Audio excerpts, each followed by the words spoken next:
Hi, thank you so much for tuning in. I'm Laura Wasson. You're watching Closetista. We're here with Emilie Shapiro. We are here, and we're very excited to have you here today. I just want to say we're going to be here throughout the afternoon. We're at the Fashion Center in the Garment District in New York. It's super cool to be here with all these young, awesome designers. We'll be back at 2:30 with Samantha Sleeper, and again at 3:30 with Angela Barrow of Cheeky. So there's a lot of exciting stuff coming up this afternoon. Also, if you've got a question for Emilie, tweet away. We will get to it. We were paying attention. So first off, I'd like to start with this beautiful Peruvian fossil ring. It's so cool. This is a Closetista exclusive, and it's $220, and it's gorgeous. I think I wrote in the description that it was 1,000 years in the making, millions of years in the making, because it really is. Yeah. So tell us a little about this. It's beautiful. Yeah, so this is a piece I made exclusively for Closetista. I got 5 of the Peruvian fossils when I was traveling to Peru this summer with some friends. I bought the stones when I was at the salt mines in the Sacred Valley from this woman selling them on the side of the road. Cool. Yeah, it was cool. And yeah, so they're made with gold-filled wire, and it's prong set with 4 prongs. And it's a really beautiful ring, and they're made to order, so I can make them in any size. And I think it's like, it's so earthy. Yeah, it's so really cool. It's really great. It's kind of like a claw prong It is set. like a claw. Yeah. It's really pretty. It really and, just accentuates the stone. you know, how often do you get to wear a fossil? You probably don't. Not It's that just often. like, it makes it really, really special. All the way from Peru. All the way from Peru, from the Sacred Valley. Yeah, which is a really gorgeous. holy place. Lots of great energy. Awesome. So that's a very good piece. Another great piece is the Wilted ring, which is a classic design. Yeah. And yes, she's wearing it right now. It's actually inspired by clementine peels, and it's $60 in cast bronze or silver. It's nice little oxidation, so it's not super shiny, but the silver is shiny. This kind of reminds me of like when you were little and you played with tin foil and would make jewelry and stuff. It's super cute. Totally. So tell us about the whole clementine thing. That's pretty unique. So I'm really inspired by like clementines. When you peel them, the shapes are really amazing. Yeah. And I was telling you before that the Sydney Opera House is also inspired by clementine peels. Which is so cool. Or orange peels, which is amazing. If you look at it, you see the shapes going up. But yeah, I let them dry out, and then I manipulate them with wax, and then do lost wax casting, which is a lot of my jewelry. But pretty. the shapes are just really amazing, and I just find really great inspiration in them. Well, I think it's so nice because, as you can see, it's really organic, the way it kind of hugs the finger. It doesn't stick out. Yeah, and there's a really nice thin band on the back. Right. So it's super really comfortable. It's a big piece, but it's really comfortable to wear. And I think sometimes big pieces are just like heavy and no good. So now we're going to take a little break and tell us a little about how you got into metalsmithing and all this cool stuff. Yeah, so I started when I was like 13. I started manipulating with like beads and jewelry from my grandma. When she passed away, I got a duffel bag of her costume jewelry, and I started just doing like, you know, manipulating, like taking things apart, putting them back together, and I just got more into beading. And then I went to college at Syracuse for jewelry and metalsmithing, and just fell in love. It was really great. And then I went to a trade school called Alchemia in Florence, Italy, and now I've been doing this for about 10, 11 years, and I teach jewelry classes.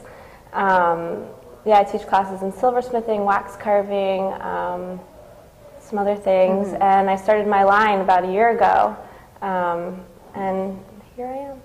Awesome. Do you have a favorite technique? Because there are so many different kinds of techniques that you use in your work. So I guess my favorite is something called water casting. It's where you melt metal to its molten form and drop it in a bucket of water, and you get these great spontaneous shapes.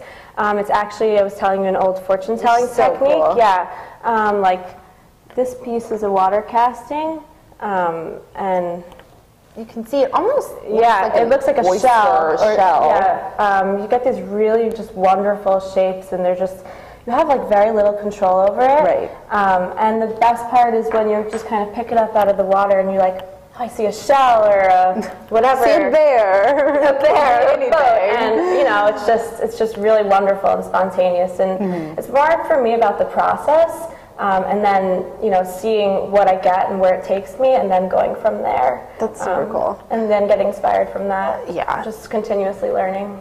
No, I think that's great, is that you are continuously experimenting and trying new things. And this necklace is actually a really good example of that. It's the Traventine necklace. It's 85, and this is copper or it's bronze. Bronze. It actually has kind of has a coppery color, which is really pretty, and it's super cool. It almost looks like a moonscape or a Marsscape, and it's reversible, which is really great.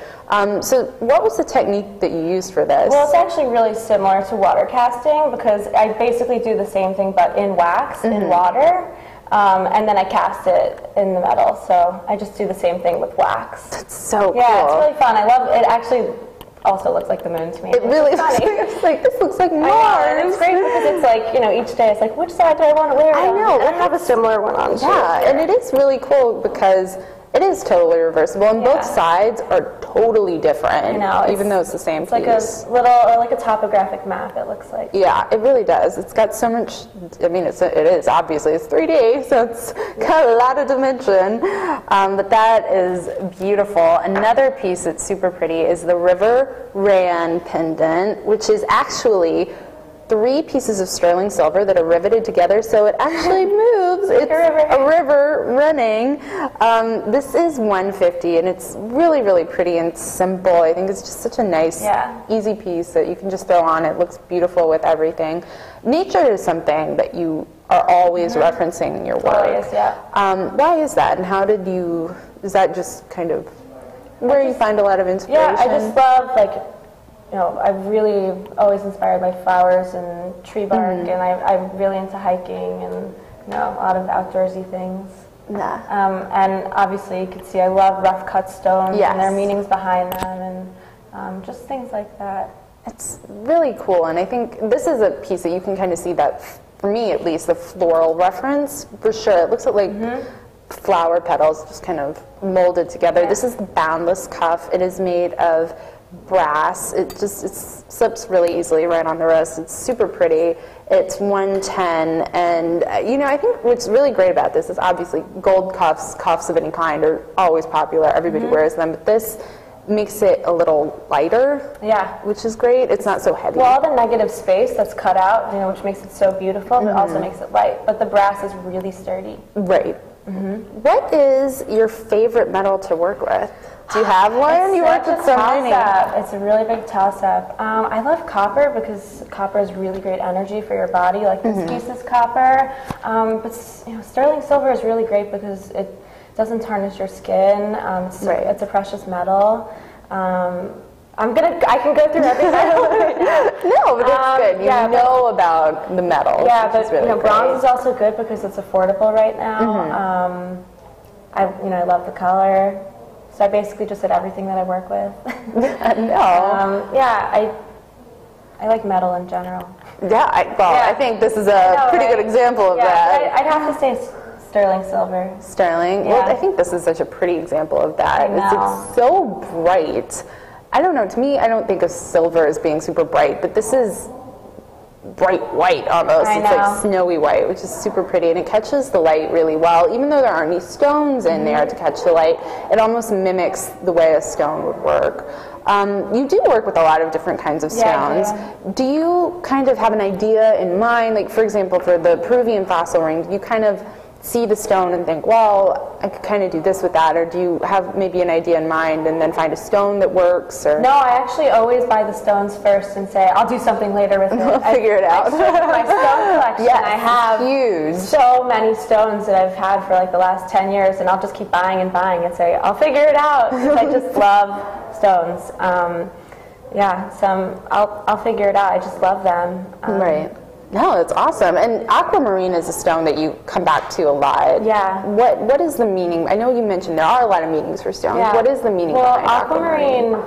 Was used for, and sometimes still is, to protect seamen, out on the water. So they take it with them, sort of as a talisman, and to protect them. Right. So I think it's really nice. I mean, you can carry it around you. You may be on the water, you may not, and sort of as a protector. Yeah. You know, so it's nice to have with you on your finger, on your neck, or. And it looks like beautiful water. And it's gorgeous, you know. So especially pretty. these, the rough cut ones that I have in the rings are really nice. They catch light so well. It almost looks like rock candy. Yeah. or a sugar cube or something. Totally. It's so pretty.